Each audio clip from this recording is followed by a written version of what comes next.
आराध्या के चरणों में भाव भरा वंदन।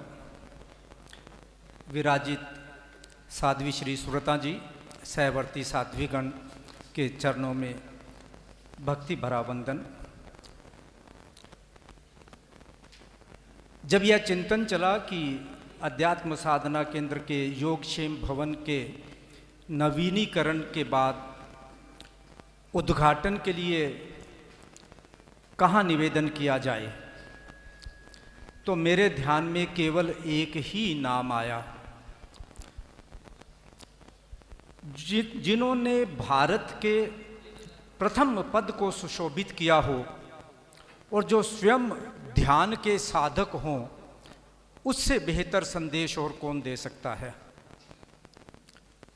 उन्होंने हमारे अनुरोध को स्वीकार किया और आज इस कार्यक्रम में आप पधारे।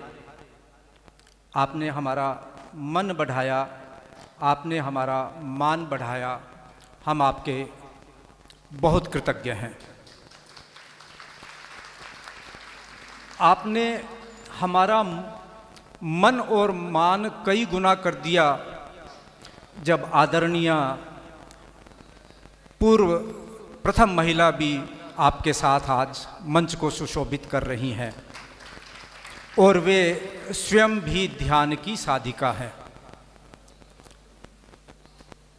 पूर्व राष्ट्रपति APJ अब्दुल कलाम जी, प्रधानमंत्री श्रीमती इंदिरा गांधी जी, प्रधानमंत्री श्री विश्वनाथ प्रताप सिंह जी और अनेक अनेक गणमान्य व्यक्ति, प्रातः स्मरणीय सत्यनारायण जी गोयनका, वे सब आकर अध्यात्म साधना केंद्र में ध्यान का अभ्यास करते रहे हैं, प्रयोग करते रहे हैं। पूज्य पूज्य श्री श्री रवि शंकर जी ने तो ध्यान का उनके शब्दों में प्रशिक्षण आचार्य श्री महाप्रज्ञ जी से प्रारंभ किया था। समय बदला, समय के अनुसार आवश्यकताएं बदली। वह परिवार यहाँ उपस्थित है जिस परिवार के राजेश जी, आपके और मनीष जी और सबके आपके भाइयों के पिताश्री वे खुद ध्यान की साधना करते थे और उन्होंने सबसे पहले इस ध्यान कक्ष का निर्माण 1988 में करवाया था। उन्होंने केवल भवन का निर्माण नहीं किया, एक संदेश दिया भवन निर्माण करवा कर खुद साधना करने का। और आज आपके परिवार द्वारा उनकी स्मृति में इसका नवीनीकरण करवाया गया। समाज इसके लिए आपका आभार व्यक्त करता है। आपके परिवार की वह घटना जो आपके पिताजी ने मुझे बताई थी, मेरी स्मृति में है कि लाला शेर सिंह जी जैन एक दिन घर आए और कहने लगे कि बस आज चलेंगे, बस आज चलेंगे। दरी बिछाई, लेट गए और चल दिए। ऐसा साधक परिवार यदि इसमें सहभागी बनकर इसका पुण्य अर्जित न करे तो कौन करेगा। आपके प्रति पुनः आभार।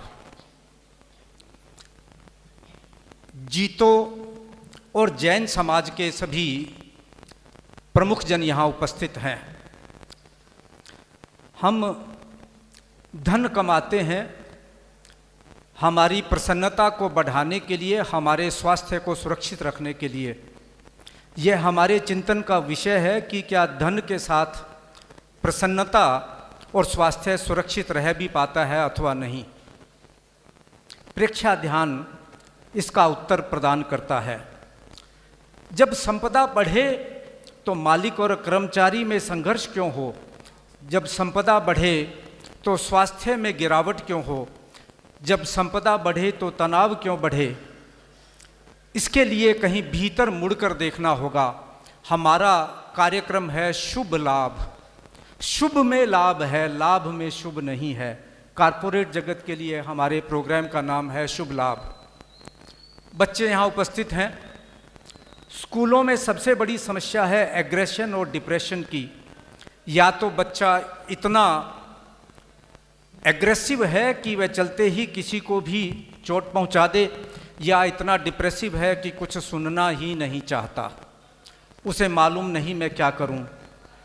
हमारा उसका कार्यक्रम है सुपर ब्रेन जीवन विज्ञान कि किस प्रकार से केवल 8-10 साल के बच्चे को 15 मिनट प्रतिदिन प्रयोग करवाकर उसके भावों में कितना महत्वपूर्ण परिवर्तन हम ला सकते हैं, उसकी कुछ वानगी भी 2 मिनट में आज हम प्रस्तुत करने का आपके समक्ष प्रयास करेंगे। यह तो बाद में डॉक्टर मनचंदा जी का हमें मार्गदर्शन मिला जब डीन आर्निश पहली बार भारत में आए थे और उन्होंने कहा कि हमने अमेरिका में हार्ट की डिजीज ध्यान के माध्यम से ठीक की है। तब डॉक्टर मनचंदा सरीखे व्यक्ति बहुत अधिक नहीं थे। उन्होंने कहा क्यों नहीं इस प्रयोग को यहाँ अध्यात्म साधना केंद्र में प्रारंभ किया जाए, और फिर कई इंटरनेशनल जर्नल्स में आपके रिसर्च पेपर्स पब्लिश हुए कि कैसे हार्ट डिजीज में फ़ायदा होता है। फिर तो हमने कहीं उसमें सीमा ही नहीं बांधी, हमने कैंसर को भी लाभ होते देखा है, हमने पार्किंसन को भी लाभ होते देखा है, लाइफस्टाइल डिसऑर्डर्स की बात तो आप भूल ही जाइए। एक नया और भी प्रयोग प्रारंभ किया, दिव्य संतान को जन्म देने का। संतान के जन्म के बाद हम उस पर इतना इन्वेस्टमेंट करते हैं कि जिस विद्यालय में हम नहीं पढ़े उस विद्यालय में उन बच्चों को पढ़ाते हैं। जो कपड़े हमने नहीं पहने वो कपड़े उन्हें देते हैं, जिन साधनों का हमने उपयोग नहीं किया उनको देते हैं, परंतु उनका निर्माण तो जेनेटिक ट्रांसफ़र के समय से हो चुका। उससे पहले हमारी क्या तैयारी थी, यह एक बहुत बड़ा प्रश्न है। उसका समाधान है हमारा कार्यक्रम दिव्य संतान, जिसकी आदर्श पंक्ति है कि माँ की कोख एक मंदिर है, शिशु एक दिव्य प्रतिमा, और यदि दिव्य संतान को जन्म देना है तो हमें साधना करनी होगी, इसे अनुष्ठान के रूप में स्वीकार करना होगा। समय जिस वक्त यह बना उस वक्त तो यहाँ पर गाड़ियों की क्या बैलगाड़ी भी नहीं दिखाई देती थी, अब तो भरमार है। इसलिए ज़रूरत थी कि यहाँ पर प्रकाश से भी दूर हट सके, प्रकाश की ज़रूरत हो वहाँ प्रकाश का उपयोग करें, और जब प्रकाश को छोड़कर बिल्कुल अंधकार में चले जाना हो तो बेसमेंट में जो हमने बनाया है उसमें कंप्लीट डार्कनेस की व्यवस्था की है। हमारे आर्किटेक्ट सुरेश जी गोयल यहाँ उपस्थित हैं जिन्होंने इतना सुंदर कार्य किया। तो वो मुझसे पूछने लगे कि आप कंप्लीट डार्क क्यों चाहते हैं, आपने लाइटें भी लगवाई हैं और कंप्लीट डार्क क्यों चाहते हैं। मैंने कहा कि अच्छा रहता आप हमारे साथ कुछ और लंबे समय तक जुड़े रहे होते, क्योंकि जब बाहर की आवाज़ बंद होती है, जब बाहर की रोशनी बंद होती है, जब इंद्रियों को ग्रहण करने के लिए बाहर कुछ नहीं बच जाता, तब हम भीतर मुड़कर देखना प्रारंभ करते हैं, तब भीतर की यात्रा प्रारंभ होती है। उन्होंने कितना सुंदर कार्य किया है, आप सब उसके अभी साक्षी बनेंगे, आप सब उसको देख पाएंगे। मैं आप सबका पुनः आभार व्यक्त करता हूँ। अधिकारी वर्ग के लोग, मेडिकल फ्रेटर्निटी के लोग, डॉक्टर यादव जी यहाँ उपस्थित हैं, डॉक्टर मनचंदा जी तो यहाँ उपस्थित हैं ही हैं, ऑल इंडिया इंस्टीट्यूट से, नेशनल हार्ट इंस्टीट्यूट से, PSRI से, गंगाराम से, तो आप सब लोग यहाँ उपस्थित हैं, उनके लिए उनका मैं आभार व्यक्त करता हूँ।